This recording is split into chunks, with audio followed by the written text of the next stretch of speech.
शांति।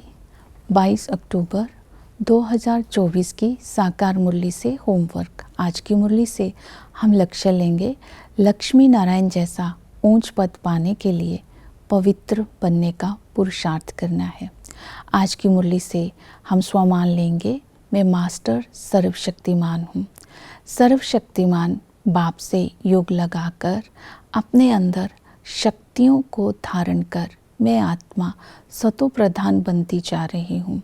आज की मुरली से हम चिंतन लेंगे। चिंतन करने का विषय रहेगा सेंसिबल बुद्धि की विशेषता क्या होती है। और पुरुषार्थ आज हम करेंगे सबसे पहले याद की यात्रा के ऊपर, दूसरा हम श्रीमत के ऊपर और चक्र के ऊपर, सेवा के ऊपर, इन 4 बातों पर अटेंशन देंगे। याद की यात्रा के लिए बाबा ने कहा एक बाप को ही याद करना है। याद को ही साइलेंस का बल कहते हैं। इसके लिए हमें आत्म अभिमानी और परमात्म अभिमानी स्टेज को अपनाना होगा, क्योंकि साइलेंस का बल जमा होता है आत्म अभिमानी स्थिति से। तो पहले आत्मा का अभ्यास करना है कि मैं आत्मा हूँ, मैं शरीर नहीं हूँ।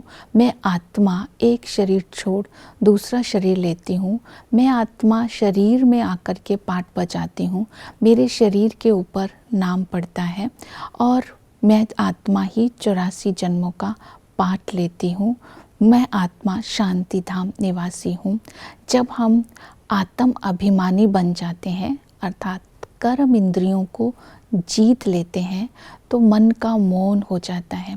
तो साइलेंस हो करके बाप की याद से अपने अंदर साइलेंस की पावर को जमा करते हैं। जब मन का मौन होता है, हम इंद्रिय जीत बन करके साइलेंस में जाते हैं, तो बाबा से ज्ञान और योग की शक्तियाँ जमा होती हैं। साइलेंस पावर को अपने अंदर भरते हैं, तो साइलेंस होम में जाना सहज हो जाता है। तो हम पावन बन करके स्वीट होम में जा सकते हैं। इस तरह आज साइलेंस की स्टेज का अनुभव करना है। तो दूसरा है कि बाबा के साथ संबंधों का अनुभव करने के लिए बाबा की महिमा को आज बुद्धि में रखना है कि बाबा ऑलमाइटी है।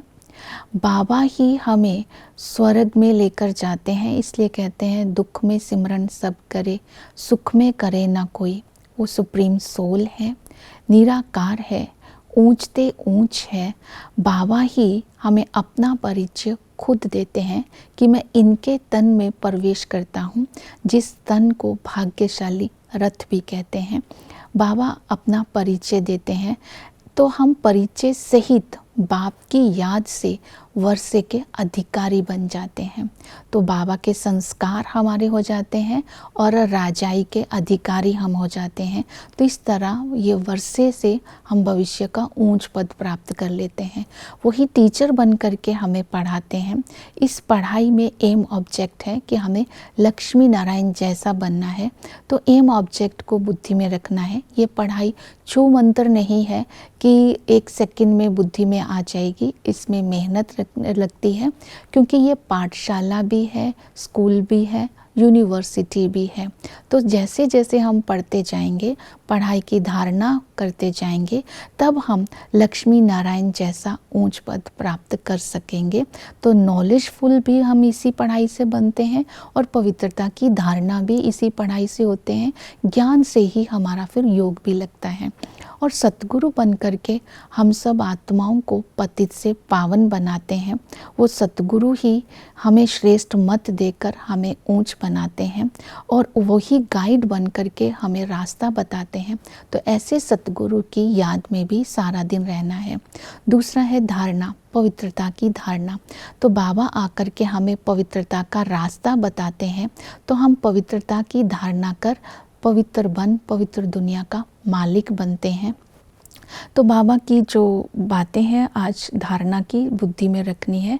पहली श्रीमत बाबा की है, पवित्र ज़रूर बनना है।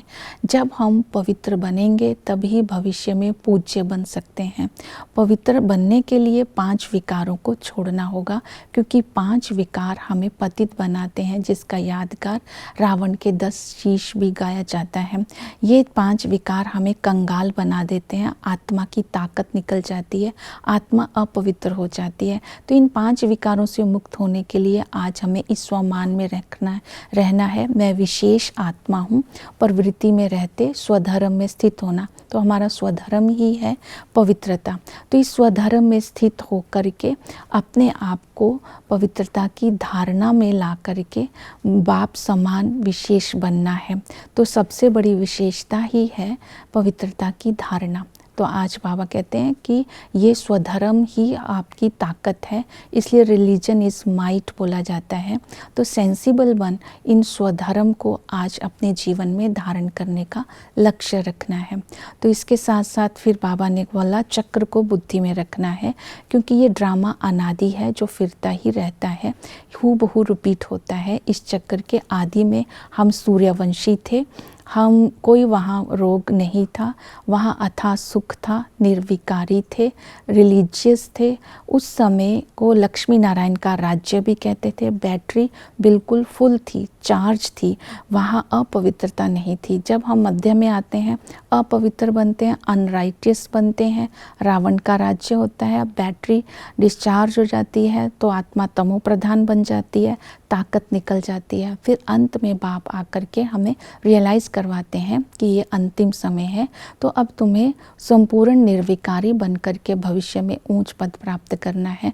तो बाबा हमें रियलाइज़ कराने के साथ साथ चक्र का ज्ञान देते हैं और अपना परिचय भी देते हैं। सेवा के लिए बाबा ने कहा सर्वशक्तिमान बाप के साथ तुम्हें भी सेवा करनी है। सेवा ये करनी है कि सर्वशक्तिमान बाप है, श्री कृष्ण नहीं है।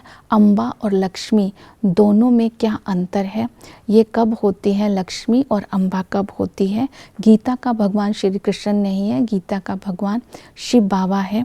इसके साथ साथ 84 लाख योनियाँ नहीं होते हैं, 84 जन्म होते हैं। रावण के 10 शीश क्यों बताए जाते हैं, साइंस और साइलेंस का आपस में क्या रिलेशन है और इनमें क्या अंतर है, इन सब बातों के ऊपर समझाना है। इस तरह 4 सब्जेक्ट्स पर अटेंशन देकर हम भविष्य में ऊंच पद प्राप्त कर सकते हैं। ओम शांति।